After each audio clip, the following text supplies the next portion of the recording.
All right, welcome back to the channel. Welcome back. Thank you so much for joining me. I am joined actually today by my daughter, Madeline. They're in Flagstaff. Hello, Madeline. Hello. So today on this actual episode, I wanted to share, because we're coming into the November Black Friday, Christmas shopping season, I wanted to share an episode, a discussion about changing the paradigm for gift giving. This idea of material things and the commercialization of buy, buy, buy. The answer to everything is to buy more stuff. It's like I say with the whole Wall Street equation, the answer is always invest. Well, the answer is always buy more stuff. If your TV doesn't work, you buy a new TV. And something happened when Madeline turned 3 years old. I had a big awakening as it related to gift giving and wanting to change that paradigm going forward for Madeline. What do you remember, Madeline, about that third birthday party? There's a photo of that. It's a photo of me asleep in the middle of a sea of presents on a table looking like a queen. Yes, looking like a very sleepy queen, because that was taken after everybody left and you went straight to a nap right after that because you were completely wiped out.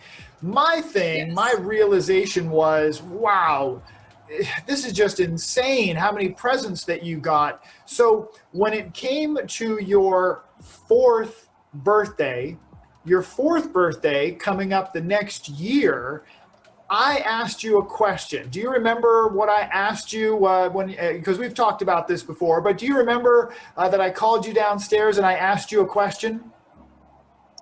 Something along the lines of if I would rather like wrap presents or if I would like to do something with my dad. Yeah, I said, hey, Madeline, would you want to do something with me, an event? Or I can get you more wrapped presents, stuff to open up. And what did you say? That I had to think about it. Yeah. I had to take a second. It took a second. It took a minute, actually, several minutes. You actually walked yourself back upstairs and you thought about it in your room full of toys. And Madeline came back downstairs maybe 20 minutes later. It wasn't a quick think. It was a little while. And she came back downstairs and she said, I want an event with you, Dad. And that's how it started. I'm sure you were relieved. I was very relieved. You had some faith in yourself. But I was also a bit nervous because then the question was, oh man, now what am I going to do? Right? Because I planned that was going to be all the way through your teen years. It was going to be birthdays and Christmas events with me. What were we going to do? And as it turns out, we actually had quite a few adventures together, right? Yes, we did something every year. Twice. We usually did two things every year. Well, yeah, birthday and Christmas. Birthday and Christmas. Sometimes we combine them, like going to Whistler, British Columbia, to go horseback riding and river rafting and that kind of stuff and zip lining. That was all combined. But we did helicopter rides. We learned to snowboard. What else did we do? I got to drive the helicopter. No, that's not the correct verb. Fly You got the helicopter, operate it. You know were what I mean. pilot in command. Pilot in command of a helicopter while I was in the back seat trying not to throw up. Let me hold the joystick.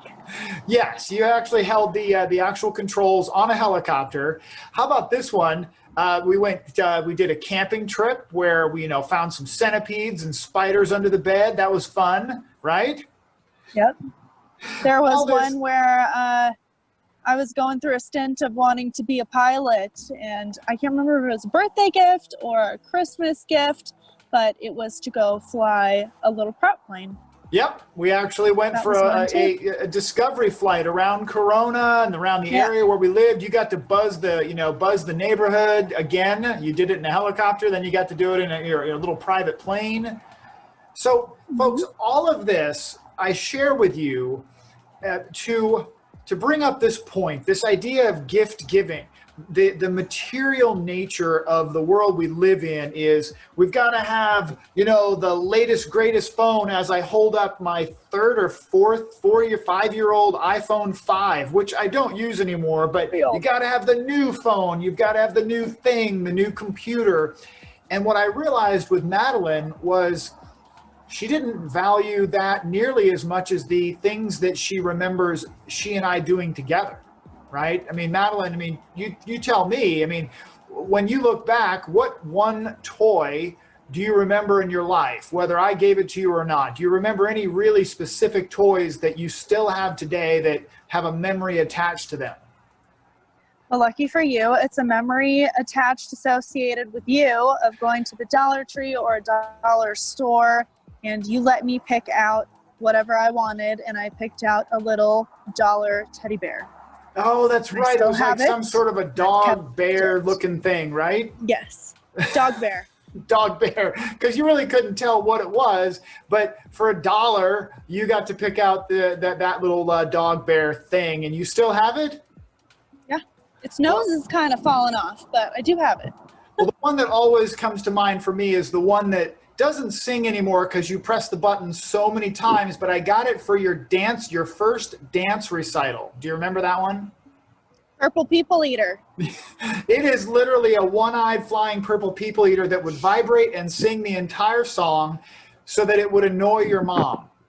Yes, and it had like a little oodly googly eye. Yep, the eye would just wobble all over the place. Oh, that's fantastic. Folks, as we go into gift-giving season, whether it be Hanukkah, whether it be Christmas, whatever it is, please keep this in mind. The paradigm of gift-giving does not necessarily have to be the latest, fanciest this or that.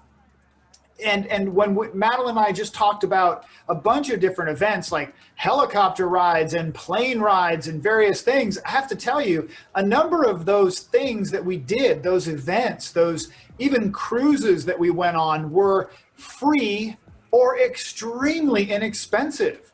It was the event itself, the experience itself that was priceless, but some of the events and things that we did were truly not super expensive at all. And we're talking about like indoor skydiving and cruises, etc. I mean, the trips came through the company, several other, the helicopter rides and the plane ride that came through connections with family and friends. We did things like horseback riding. Yep.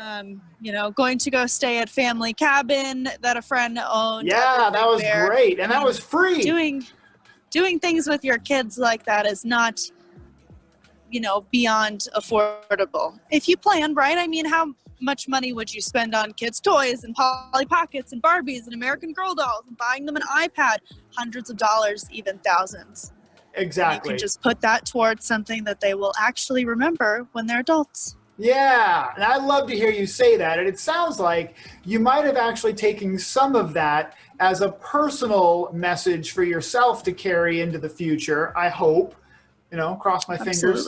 That I think we'll bring Madeline back again. We've got some more stuff to talk about. There's a specific story that I want to share with Madeline actually on the podcast this time. I've shared it before, but I want to actually talk to her. Yeah, and I don't know what it is. I know. We're going to keep it in suspense. Folks, if you have any questions, send me an email, Kraig@kraigstrom.com, or you can also click on the link in the video that you're actually watching. You can send a message through Facebook, LinkedIn. You can shoot us an email back. Wherever you got access to this content, you can get back to us if you have questions. If you've got ideas about changing that gift-giving paradigm that I missed, that I might be interested in or Madeline might like, please send us a message. Let us know.